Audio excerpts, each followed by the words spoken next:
These days, Addiscombe is served by a tram, but it used to be served by a railway station. But that wasn't here, or really anywhere near. But you can visit the abandoned station, or what little remains of it. It's all a little bit complicated. Addiscombe Station opened in 1864 at the end of a branch line off the Mid-Kent Railway. Addiscombe and the line on its approach are long gone, but fortunately for us, the final section of the line is now Addiscombe Railway Park. The turn-off is by Black Horse Lane tram stop. Now, when it first opened, it was called Addiscombe Road, Croydon. Later it was renamed Croydon Addiscombe Road by 1881. Then in 1925 it became Croydon Addiscombe. Then in 1926 it became Addiscombe Croydon. Finally, in 1955 it became just plain old Addiscombe. Most histories I've read refer to it as Addiscombe Road, and maps tend to either say Addiscombe Road or Addiscombe, but I'm just going to refer to it throughout as Addiscombe. We cool with that? Excellent. Having said Addiscombe far more than I ever have in my life and likely ever will again, let's get on with it. The line was built by the Mid-Kent Railway, but the Mid-Kent Railway was effectively controlled by the South Eastern Railway, whose evil plan was to get around Croydon to Redhill. Croydon was the territory of the London, Brighton and South Coast Railway, so yes, this was another of those lines built out of territorial rivalry. In 1866, the Mid-Kent was outright taken over by the South Eastern. Then the London, Brighton and South Coast built a short and fairly pointless branch line to central Croydon, largely to block other companies from horning in on their racket. Central Croydon Station was roughly where the town hall is now, by the way. So Addiscombe was where the South Eastern's ambitions reached their limit. When the station was first built, it consisted of 3 platforms with a turntable at the end. The 1860s also saw the closure of the Royal Military College for the East India Army, whose land in the area suddenly became very eligible for building. Developers advertised it as being a rural location away from the smoke of London, yet only 20 minutes away from the big city by train. That last part was only true if you took the London, Brighton and South Coast line from East Croydon, but I don't think the South Eastern were in any hurry to correct them. More houses brought more demand. The station gradually expanded, and in 1899 it was completely rebuilt. That year the South Eastern Railway had sort of amalgamated with another of their rivals, the London, Chatham and Dover Railway, and the companies were jointly known as the South Eastern and Chatham Railway.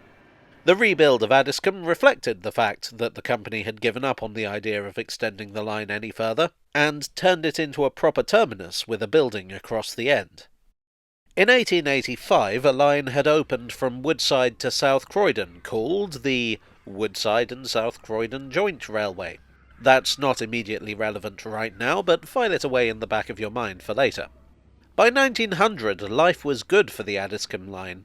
Even the trams that arrived in 1902 didn't put much of a dent in passenger numbers. But as the 20th century started getting into the swing of things, the company were concerned. Electrification had proven its worth on the underground, and now the mainline companies were looking into it as well. First the London, Brighton and South Coast, and then the London and South Western Railway started playing with the technology and found they liked it. The South Eastern and Chatham Railway couldn't afford such luxuries. In 1923, though, all these rival companies fell under the umbrella of the Southern Railway. Commuter trains were the Southern's bread and butter, so electrification was a priority. The line to Addiscombe was connected to the Disused in 1926, complete with a depot for the new electric trains. That same year, another interesting development was put forward. The Metropolitan Railway had a crazy idea to run services to Addiscombe. They would have used the East London line, joining the Southern at New Cross. Then they would have run via Catford Bridge and New Beckenham down to the Addiscombe branch. This didn't come to anything, but it's interesting to think that had their bid been successful, there might now be quite a substantial underground presence in southeast London. The Second World War saw through trains to London withdrawn and services reduced to a shuttle between Addiscombe and Elmer's End. Now, I'm a great believer in the idea that making cutbacks on public transport is a false economy, and the Addiscombe line is a fine example of that. The route into London was already a fairly indirect one, and by making the service less convenient, the Southern started a decay that would ultimately result in the line's closure. By the time the full service was reinstated in 1948, people had found alternatives. And so that full service was dropped again 2 years later. I feel like nothing quite sums up the confusion around British Railways management, like the fact that in 1956 one of the platforms was demolished, and in 1957 the other two were lengthened. By the 70s, the British Rail management must have been wondering what to do about this odd little branch line. Trains consisted of 2-coach units, and even that was optimistic. In rush hour, 10 passengers at Addiscombe was a busy day. Meanwhile, another plan was being hatched. The Underground was in need of a new line, which was to be known as the Fleet Line. This line would run from Stanmore to Lewisham, and from there the eventual plan was to extend it along an already existing railway line. Hayes seems to have been the favoured destination, but Addiscombe was certainly given consideration. As it happened, that line was opened in 1979 as the Jubilee Line from Stanmore to Charing Cross. When it was extended in the 1990s, it took a totally different route to Stratford. In 1983, the South Croydon branch closed, and it must have seemed likely that the end was nigh for the Addiscombe line as well.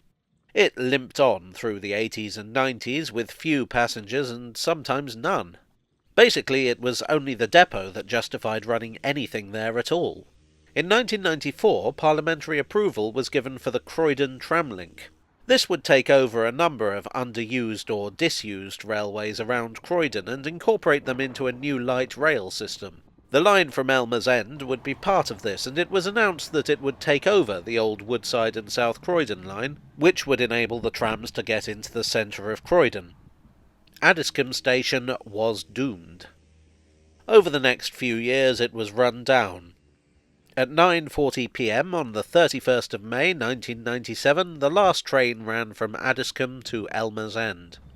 It must have come as scant consolation to locals to learn that there would be an Addiscombe tram stop, but nearly half a mile away on the site of the old Bingham Road station. There was a local campaign to save the site and have it turned into a railway museum. However, Railtrack, who owned the site, and Croydon Borough Council decided they'd rather get it knocked down. In 2001 it was bulldozed, and it's now a housing estate. This is where the station once stood. The entrance was here. The only intact part of the station is here, the retaining wall that stood alongside the tracks. The platforms were here. The approach line is now the railway park.